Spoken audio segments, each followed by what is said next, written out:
pessoal, tudo bom com vocês? Bem-vindos de volta ao canal. Hoje eu tenho uma convidada muito importante que vocês pediram bastante. Vocês sempre perguntam coisas sobre imigração, como é que faz pra vir pro Canadá. E daí, conversando com o pessoal lá da Canadá com você, a gente desenvolveu alguns avatares. E aí, então, serão 4 vídeos, acredito no total 3 ou 4 vídeos com cada avatar. E daí você pode ver qual desses avatares se enquadra no seu perfil. E então, ter aí uma resposta direta, né, com um consultor de imigração, uma pessoa que é realmente credenciada para falar de imigração, que isso é muito importante. E enfim, vou te apresentar então a pessoa que vai me ajudar nessa produção desses vídeos, que é a Marina. Obrigada por ter topado fazer esse vídeo comigo, com certeza vai ajudar muita gente. Então, se você puder dar um pouquinho assim do seu background, né, o que você faz, qual que é a sua profissão, por que você topou fazer esse vídeo comigo. Eu sou consultora de imigração, eu moro em Quebec, mas eu atuo no país todo, então eu atuo tanto a nível federal como nível provincial em Quebec e outras províncias também. Pra quem não sabe o que é um consultor de imigração, a gente é um dos profissionais que são autorizados a prestar esse serviço de imigração, aconselhar, representar a pessoa junto ao governo, a fazer processo, analisar casos, analisar perfis, etc, etc. Então, só quem é autorizado a fazer isso são os advogados de imigração, os consultores de imigração regulamentados. Aqui em Quebec, os notários, né, de Quebec, e em Ontário a gente tem os paralegals também que são autorizados a fazer isso. E aqui em Quebec também os advogados de Quebec, que tem que ser advogado em Quebec. E é isso, meu dia a dia é falar com os clientes, analisar o perfil, resolver, né, situações, fazer processo, representar as pessoas, encontrar caminhos, fazer visto, basicamente é isso. Eu pedi pra você fazer essa introdução porque muita gente pede pra eu responder dúvidas, né? E eu sempre tenho que explicar, não, gente, eu não posso, eu queria ajudar vocês, então é só pra dizer pra vocês que não é porque eu não quero, mas é mais por uma forma de segurança mesmo, pra não passar as informações erradas e porque legalmente eu não posso fazer isso. Exatamente, assim, as pessoas têm que tomar cuidado, que assim, claro que tem muita informação que é pública, né? O que tá lá no site do governo é informação pública, vocês podem ir atrás, vai atrás, e a Pri sempre coloca lá os sites do governo, vai atrás, bota lá no Google Translate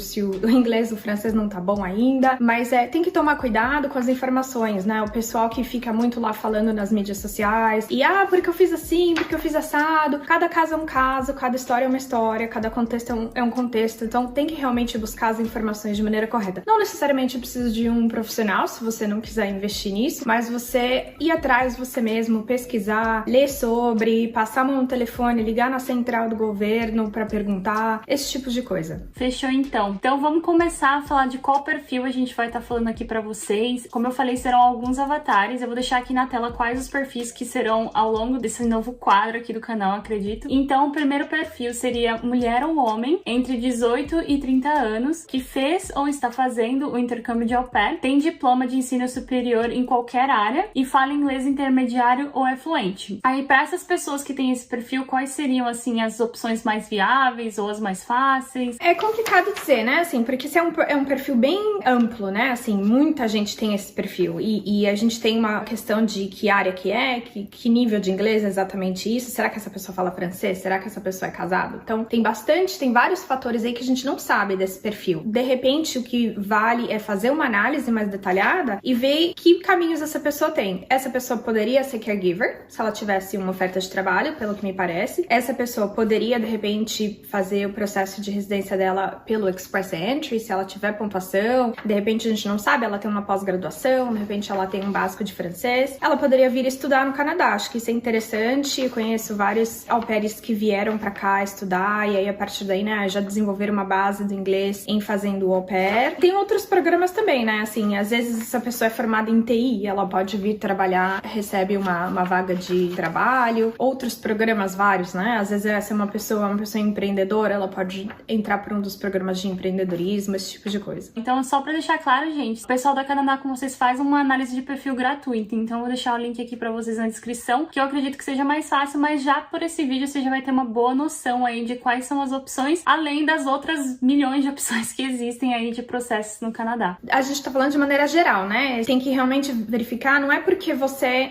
eu tenho 29 anos, eu tenho um bacharel em administração e eu já tenho inglês intermediário. Isso é pra mim, essas são as únicas opções que eu tenho. Não necessariamente, né? Cada perfil é um perfil, cada contexto é um contexto. Então vamos falar das 3 opções que você citou, caregiver, né? O Express Entry para as pessoas que querem vir aqui estudar. Eu vou começar pelo caregiver, a gente já fez um vídeo aqui no canal falando sobre esse processo de forma mais aprofundada. Então, se você não sabe o que é o caregiver, caregiver, né, que é o Home Child Care Provider. Eu vou deixar um link aqui pra vocês, e aí vocês assistem aquele vídeo completo com todas as informações, requisitos, mas eu vou estar respondendo então junto com a Marina algumas das perguntas que vocês sempre me mandam e que legalmente eu não posso responder. A primeira pergunta que eu recebo muito sobre o processo de caregiver é se as pessoas que estão vindo como caregiver podem ou não estudar. Qualquer pessoa que tá aqui como visitor, como trabalhador, não importa o status dela, bom, claro, né, não será aquele que tá sem status, mas se ela tiver status de turismo, se ela tiver status de trabalho, ela pode estudar até 6 meses. Um curso de inglês, um curso de francês, um curso de melhoria profissional, desenvolvimento profissional, esse tipo de coisa. A pessoa que quer fazer um curso superior, um curso vocacional, faculdade, ela precisa de uma permissão de estudos. Então aí ela estaria pedindo uma permissão de estudos em paralelo com o trabalho que ela já tá fazendo. Essa permissão ela pode fazer já com o do caregiver ou ela deve fazer depois? Olha, eu acho que precisaria verificar exatamente o contexto da pessoa, mas eu diria pra fazer depois, porque senão essa história vai entrar em conflito, mas ela vai vir pra trabalhar ou ela vai vir pra estudar, entendeu? Então seria algo a fazer depois, uma vez que ela já esteja aqui, e aí ela entra na faculdade e faz o pedido daqui mesmo. E as pessoas que já estão aqui como estudantes no Canadá, seria a situação contrária. A pessoa veio como estudante, descobriu o caregiver aí ao longo dessa jornada, e ela resolve que ela quer então tentar. Ela poderia aplicar também pro caregiver estando dentro do Canadá? Sim, sem problema algum. Então, durante os estudos, a pessoa tem 20 horas de autorização de trabalho. Então, ela poderia começar a trabalhar para uma família ou para uma casa de repouso, algo do tipo. E aí, ela pode dar entrada no processo em paralelo, né? É claro que essas horas que ela tá fazendo como estudante não vão contar pro processo dela, mas ela já tá trabalhando, já desenvolveu uma confiança com o empregador e o processo dela já tá encaminhado. Uma vez que ela recebe a permissão de trabalho dela, do processo caregiver, ou se ela tiver uma PGWP, ela pode trabalhar full time. A única coisa que as pessoas têm que prestar atenção é que às vezes as permissões de trabalho vêm com uma restrição de não trabalhar com públicos vulneráveis, não trabalhar com criança, não trabalhar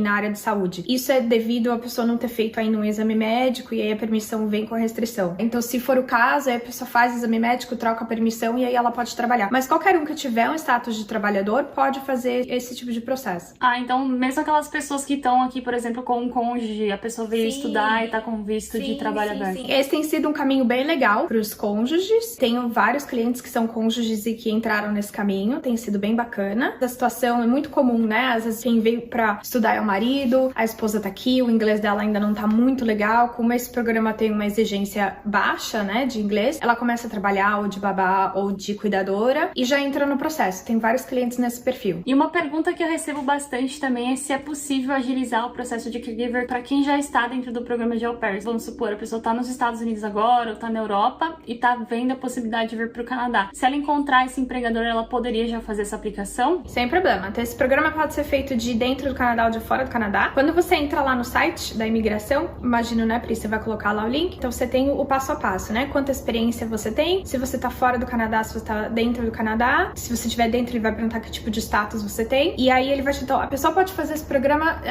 estando fora do Canadá. Então, uma pessoa que tá nos Estados Unidos trabalhando como au pair e tem aí ainda 1 ano de contrato, é perfeito, porque aí ela já pode entrar em contato com uma família aqui no Canadá, já engatar o processo. Quando ela tiver terminado o contrato de au pair dela, fingers crossed, vai ter saído a permissão de trabalho dela de caregiver e ela vem pra cá trabalhar. Você vê alguma vantagem em relação a quem tá fazendo esse processo com o consultor ou sem o consultor? Esse processo não é um processo extremamente difícil. Na verdade, assim, nenhum dos processos da imigração canadense são extremamente difíceis que as pessoas não possam fazer sozinhas. Na verdade, o sistema ele é feito para ser user-friendly. A maioria das pessoas consegue fazer sozinha. Às vezes tem umas questões técnicas, assim, umas dúvidas bem pontuais que o pessoal tem. Não é obrigatório você fazer com o consultor. Acho que as vantagens são, obviamente, você ir direto ao ponto, né? Você não ficar lá patinando em, eu não sei como é que faz isso. Eu vou dar um exemplo de quando eu fiz o meu processo. Eu fiz o meu processo quando eu casei, meu marido é canadense, ele me apadrinhou, e demorou 6 meses pra eu fazer o processo. Obviamente que eu não era consultora naquela época, e eu ficava ligando todo dia na central, porque todo dia eu ia preencher o formulário e tinha uma pergunta eu não sabia responder, as informações que, assim, não era como as informações de hoje tem bastante informação no guia, o site melhorou muito, naquela época a gente não tinha Facebook, WhatsApp, Instagram pra ir perguntar pras pessoas, então me demorou 6 meses pra fazer o meu processo, porque eu tinha dúvidas pontuais que eu não sabia responder, então acho que tem essa questão de você ir direto ao ponto, às vezes você fica, mas eu não sei se eu sou elegível, se eu não sou elegível, então a vantagem é que um profissional pode falar direto pra você, sim, você é elegível, não, você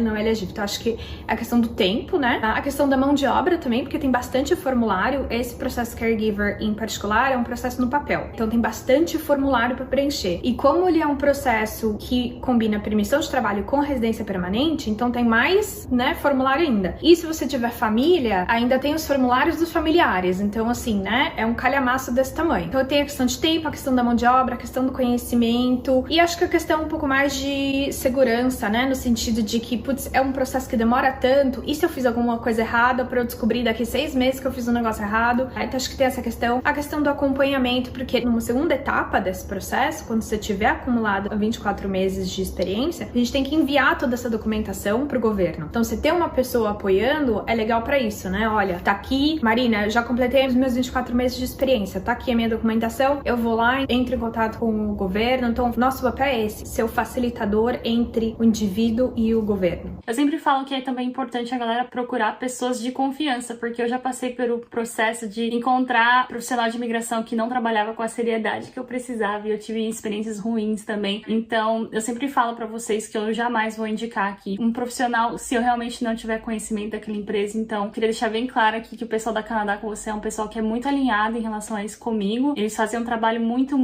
bem feito. Então, se vocês estiverem procurando, fica aí a dica, já podem ver aí pelo perfil da Marina. Só pra comentar, nós somos 3 consultoras, tá? Não sou só eu.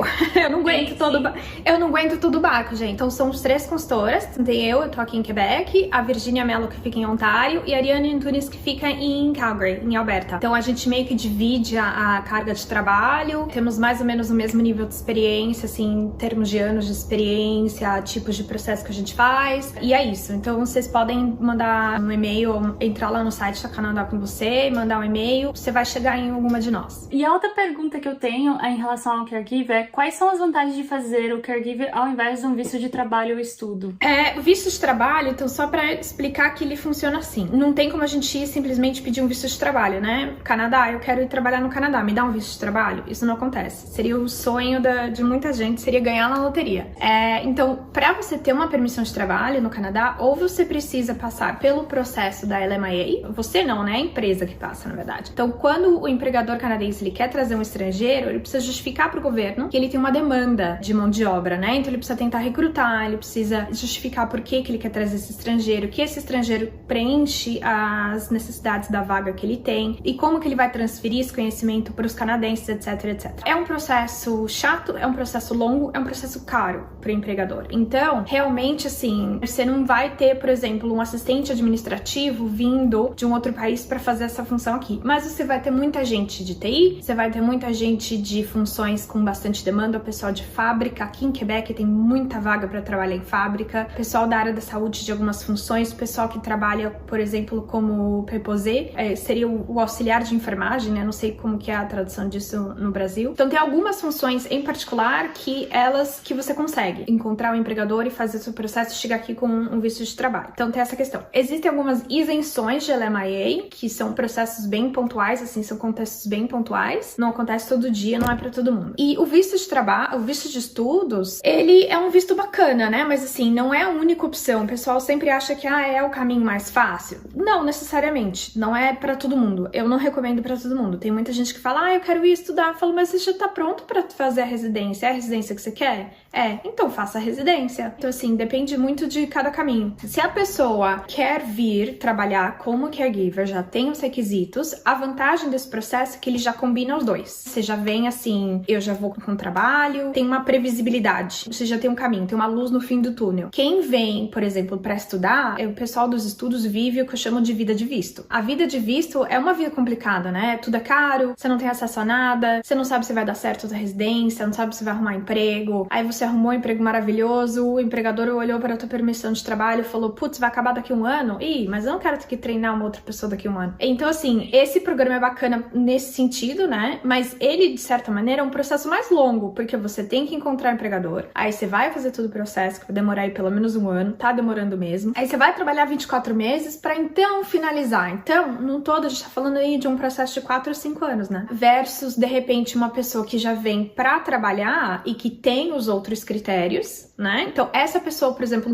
nesse perfil do avatar que a gente tá falando, que tem um bacharel, tem experiência, que é jovem, que tem inglês, vamos dizer que ela é de TI e ela vem, ela trabalha por um ano, ela já poderia, de repente, ter pontuação suficiente no Canadian Experience Class, que é dentro da plataforma da Express Entry, para receber a residência depois de um ano, considerando que tem todos os outros fatores aí, tem pontuação, enfim. Então, assim, não é só o único caminho. Não existe o caminho mais fácil, existe o caminho que faz mais sentido para aquela pessoa. Então, vamos entrar então no assunto que a Marina citou sobre o Express Entry. Eu cheguei a falar sobre isso lá nos meus stories. Inclusive, as perguntas que eu tô respondendo aqui, pessoal, foram perguntas que foram enviadas lá no meu Instagram. Então, se você já não segue lá o perfil, tanto o meu quanto da Canadá com vocês, recomendo vocês a seguir, que a gente tá sempre falando sobre os possíveis vídeos, sobre o conteúdo que vai ser criado, então você pode mandar a sua pergunta. Mas então, a pergunta principal, né? O que é o Express Entry e quem pode aplicar para esse tipo de processo? Express Entry, muito bem. Começando do começo, Express Entry é um programa de migração? Não, Express Entry é uma plataforma. É uma plataforma que o governo disponibiliza, que o nome já diz, Express Entry, entrada expressa, para poder selecionar. Então ele é um filtro para poder selecionar os candidatos para residência permanente, tanto que estejam fora do Canadá como dentro. Então dentro dele você tem 4 categorias, você tem o Federal Skilled Worker, Federal Skilled Trades, Canadian Experience Class e o Provincial Nominee. Uma grande maioria das pessoas entra pelo funil do Federal Skilled Worker, que é o trabalhador qualificado. Então você pode estar onde for, você pode estar no Canadá, você pode estar fora do Canadá, você pode estar no meio do oceano, você pode ser selecionado para residência. Como funciona o Express Entry? Todo o teu contexto, a tua idade, escolaridade, experiência de trabalho, você fala inglês, fala francês, você tem família no Canadá, nesse caso irmãos, você tem oferta de trabalho, você tem experiência no Canadá, você recebeu nomeação provincial. Tudo aquilo entra como os fatores, então tem uma lista de fatores de pontuação, e se a tua pontuação de corte for igual ou maior a nota de corte daquela rodada, você vai ser convidado para fazer o teu processo de residência. É como se fosse vestibular. Então, assim, é uma jogada de fatores, né? O quão bem estão as pessoas qualificadas, quantas pessoas tem no pool e quantas vagas tem naquela rodada. Então, eles fazem lá a matemática e vai aparecer uma nota de corte. E se você tem, né? Então, se a pontuação foi 460 e você tem 461, já entrou. Então, basicamente é isso. Dependendo da tua categoria lá. Cada categoria vai ter os critérios mínimos que você tem que preencher. E quando você é convidado,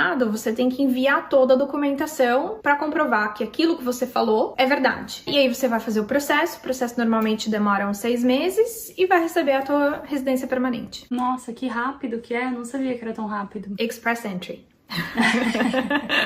E daí, qual que é o valor médio de um investimento para uma pessoa que tá pensando em fazer um Express Entry? Varia muito, né? O processo em si, você vai ter as taxas do governo, que vai ser, se for uma pessoa solteira, 1.325 e a biometria, de 85. Então, essas são as taxas. Então, e se você não for usar um profissional de imigração, você não vai pagar mais nada que isso. Mas aí, claro que ela vai pagar prova de inglês, prova de francês, tradução de documento, exame médico, tradução dos históricos escolares dos diplomas, a taxa da empresa que vai fazer a avaliação educacional, tem a comprovação financeira que ela tem que fazer. Então tem uma tabelinha de quantas pessoas para você ter esse dinheiro disponível quando você imigra, porque o propósito é que a pessoa chegue aqui e não vai depender do governo. Então assim, em relação a investimento, de questões de gastos mesmo, eu sempre falo em torno de uns $5.000, tem que ter uma reservinha financeira aí, não é simplesmente só pagar, por exemplo, a taxa do governo. E como que funciona essa comprovação financeira? Existe um valor X? É possível ter Existe um valor X,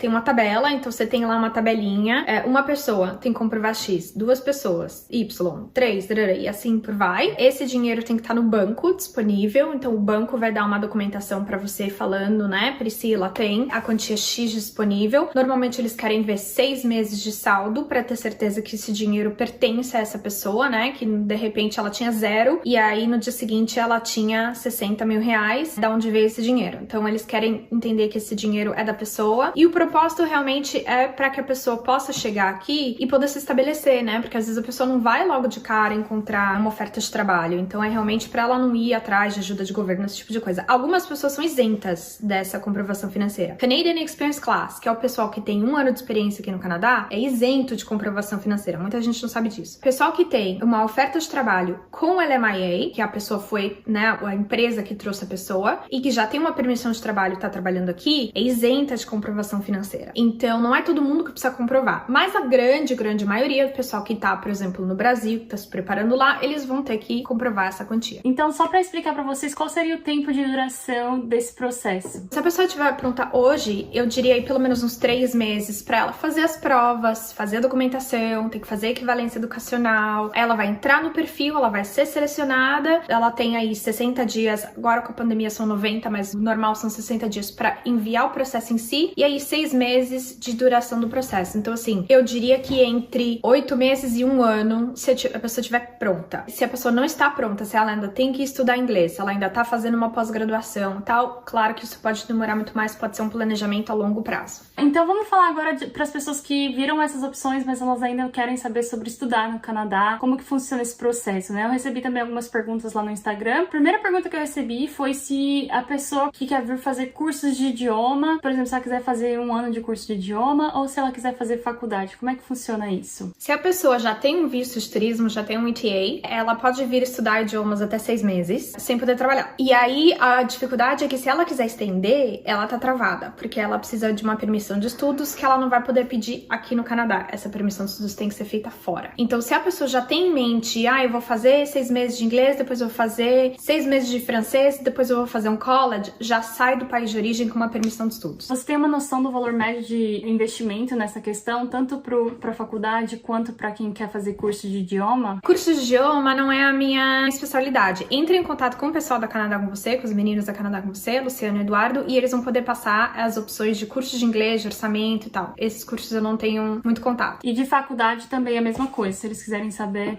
Faculdade vai depender um pouco de onde a pessoa está. Tem alguns lugares no Canadá que é um pouco mais barato, aqui em Quebec é um pouco mais barato, em torno de 10, 13 mil dólares ao ano. New Brunswick também tem alguns cursos de 13 mil dólares ao ano, podendo ir até aí 20, 25 mil dólares ao ano. Dependendo do curso, dependendo de qual college, dependendo de qual lugar. O geralzão, a média do Canadá são 15 mil dólares ao ano. E pro pessoal que decide então falando, não, vou fazer como faculdade. Muita gente, eu sei que não é o perfil que a gente tá analisando aqui, que seria pessoa que tem ensino superior. Mas se a pessoa não tiver ensino superior e quiser fazer aí 1 ano de college aqui dentro do Canadá para depois aplicar pro caregiver, isso é possível também? Sim, sem problema algum. A pessoa pode vir estudar. Eu tenho, por exemplo, uma cliente que ela veio para fazer um curso de Personal Support Worker. É a área dela. E então ela vai tirar a PGWP dela.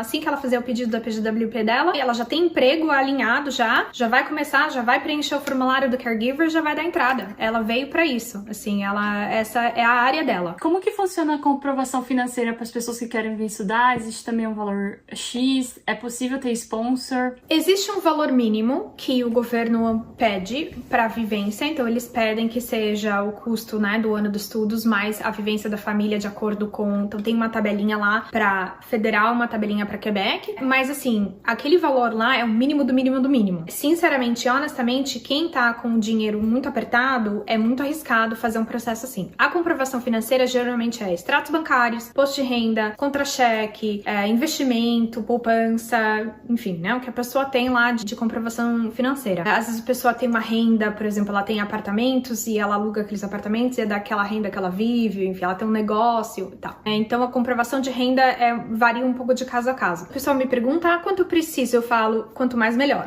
E não tem um número mágico, né? Se você tiver isso, vai passar o teu pedido de visto de estudos. Não necessariamente. Realmente, assim, não pode estar com o dinheiro contado, porque não faz sentido, né? Tem que entender que na hora que a pessoa vai fazer um visto de estudos, o oficial de imigração que tá avaliando o processo dela, o raciocínio dele essa pessoa tá saindo do país dela pra gastar 15 mil dólares ou 30 mil dólares pra estudar aqui, pra fazer um curso, e ela vai colocar todo o dinheiro que ela tem guardado da vida dela, que demorou 15 anos pra ela guardar, em 2 anos de estudos. Será que essa pessoa tem intenção mesmo de estudar aqui? Ou ela só tá vindo fazer isso pra ela poder imigrar? E aí é muito claro, né? E aí é quando o pessoal leva negativa. Precisa avaliar se faz sentido dentro dos recursos que você tem, do curso que você tá querendo fazer, do que você tá se propondo. É um curso que você consegue demonstrar que vai ajudar na tua carreira, né? Assim, eu sou dentista, mas eu tô querendo ir fazer um curso de hotelaria. Será, né? Outro dia eu peguei uma resposta de um oficial que ele falava assim, why? Então, realmente precisa avaliar se faz sentido o visto de estudos para você, se a tua condição financeira te permite fazer isso. Você perguntou se pode ter sponsor, né? O sponsor, para mim, sponsor é sponsor de spouse sponsorship. O pessoal fala de sponsor, é o sponsor financeiro, que seria alguém que tá ali apoiando o projeto. É possível, eu não acho que faz sentido para todo mundo. Para uma pessoa jovem, solteira, eu vim para cá para estudar, gente. Meu pai pagou para estudar, obviamente que eu não tinha dinheiro, então assim, meu pai que tava pagando. É muito normal isso acontecer, pessoal jovem que ainda faz faculdade, que acabou de sair da escola e tal. Mas assim, quando você chega numa situação de que você tem um casal com 3 filhos, ele já tem uma carreira, e aí o pai tá pagando pra a pessoa estudar, a história fica feia. Mas sim, é possível, diferentemente da comprovação financeira que você tem que fazer dentro do Express Entry, esse dinheiro pode vir de terceiro, mas tem que fazer sentido a história. E agora a última pergunta, se é possível migrar depois de formado, né? Muita gente vem, estuda já pensando nessa possibilidade. Se a tua intenção lá na frente, né? Eu tô indo estudar no Canadá, mas eu possivelmente gostaria de ficar e tal, você tem que fazer um planejamento de imigração, tem que ver se os estudos que você vai fazer vai dar acesso a programas de residência permanente. Quais são esses programas? Quão difícil é atingir esses programas? E será que eu tenho tempo suficiente? Será que esse curso me qualifica? Muita gente vem pra cá com tipo assim, eu vou fazer um college privado de 1 ano no Canadá e vou querer emigrar. Não, não vai. A maioria não vai. Existem casos, mas não vai. Então assim, tem que ser um college público, tem que ser pelo menos 2 anos, tem que ter espaço, tem que ter tempo hábil pra se qualificar, tem que ter tempo hábil pra fazer um processo. Então é possível, mas existem inúmeras maneiras, né? Inúmeros perfis, inúmeras maneiras. Eu atendo muita gente que tava aqui estudando, pediu PGWP e agora vai migrar. Essa, assim, é uma grande parte da minha clientela essa. Então, sim, é possível, mas o teu planejamento tem que ser bem feito, você tem que saber pra onde você vai, né? Não pode simplesmente vir estudar e aí, depois eu vou achar uma maneira de obter a minha residência permanente. Você tem que saber quais as tuas opções, se tem opções e o que você vai precisar fazer pra atingir essas opções. E agora, gente, para finalizar, eu queria pedir um conselho, né, para quem tá vindo, assim, qual seria o primeiro passo? Se a pessoa falou, não, eu quero fazer um desses programas, ou eu vou fazer análise de perfil, o que é mais recomendado? Que você falaria, não, primeiro de tudo você precisa fazer isso. Primeiro de tudo, você precisa ter muita flexibilidade. Porque realmente, assim, esses projetos são projetos de vida, né? Projetos de longo prazo. Então você precisa ter flexibilidade, você precisa ter realismo, precisa ter os 2 pés no chão, precisa ter quantia financeira para investir, porque realmente, assim, independente do caminho que você vai fazer, mesmo que você venha, por exemplo, com caregiver, que você já vem para trabalhar, que o teu cônjuge já vem com uma permissão de trabalho, se ainda assim vai ter taxa, vai ter custo, vai ter um monte de coisa. Viver num país estrangeiro nunca é fácil. Às vezes o pessoal vem muito assim, não, eu vou fazer isso, depois eu vou fazer aquilo, depois eu vou fazer aquilo, vai dar tudo certo. Não vai. E aí vem a pandemia, por exemplo, destrói tudo. Esse é o fator de sucesso do imigrante, é a flexibilidade, sabe? Assim, a pessoa entender que tem coisas que ela pode fazer e tem coisas que estão fora do controle. Se preparar da melhor maneira possível. Inglês, francês, escolaridade, juntar dinheiro, fazer a tua parte, né? Não esperar que o mundo venha e fale, o universo cair, vai cair tudo num prato de ouro pra você. Não vai. Eu sou uma pessoa bem realista, gente. Eu falo assim, você não tá no caminho certo. A pessoa tem que fazer a parte dela. Às vezes a pessoa vem muito assim, eu não tenho inglês, não tenho escolaridade, eu não tenho experiência, eu não tenho dinheiro, eu quero emigrar. Sendo bem sincera, esse é o meu trabalho, eu estaria fazendo um desfavor para as pessoas de dar uma coisa irrealista. Então a pessoa realmente é difícil, gente, é árduo, é pesado, vocês precisam falar com quem já fez todo esse caminho. A Priscila já fez todo esse caminho, eu já fiz todo esse caminho. É cansativo, é uma coisa assim, emocional, psicológica, entendeu? Então precisa estar preparado mentalmente, financeiramente e realmente correr atrás. Não adianta achar que as coisas vão acontecer e esperar milagre. Eu acho que com esse pensamento da Marina a gente consegue encerrar. Má, eu queria muito te agradecer por ter vindo aqui responder a pergunta do pessoal. Foi maravilhoso, acho que não ficou nenhuma dúvida, mas se vocês tiverem dúvidas, pessoal, sempre entre em contato com o pessoal da Canadá com vocês, eles estão ali preparados, eles têm uma equipe de pessoas preparadas para poder ajudar vocês, analisar o perfil de vocês de uma forma mais profunda, né? É muito importante, então, que vocês façam uma análise personalizada, que é gratuita, eles oferecem esse serviço gratuitamente para vocês. É uma análise que já vai dar aquele pontapé inicial. São pessoas de confiança e eu espero de verdade que vocês tenham gostado. É isso, gente, estamos aí à disposição. Não desistam do projeto de vocês em meio à pandemia, em meio à bagunça aí. Acho que sempre tem coisa. Eu sou do tipo de pessoa que fala assim, tudo acontece porque tem que acontecer. Eu faço o processo de imigração, depois eu falo, ó, se for pra dar certo, vai dar certo. Continuem aí na perseverança, no planejamento, com muito realismo, com muito pé no chão, com suor, com luta, e vão atrás, que, né, a pessoa que batalha, as coisas dão certo. Gente, eu vou deixar todos os contatos do pessoal da Canadá com você aqui na descrição. Como eu falei, se vocês tiverem alguma dúvida, pode mandar mensagem pra eles, tenho certeza que eles vão responder com o maior carinho. E é isso por hoje, espero que vocês tenham gostado do vídeo, não se esqueçam de se inscrever, dar like aí no vídeo pra ajudar, comentar se vocês gostaram. A gente vai estar fazendo outros vídeos com outros perfis, então se esse não é o seu perfil, fica aí, aguarde, seja paciente que logo vai sair o vídeo com outros perfis. E no mais, eu vou ficando por aqui. Um beijo e até a próxima. Tchau!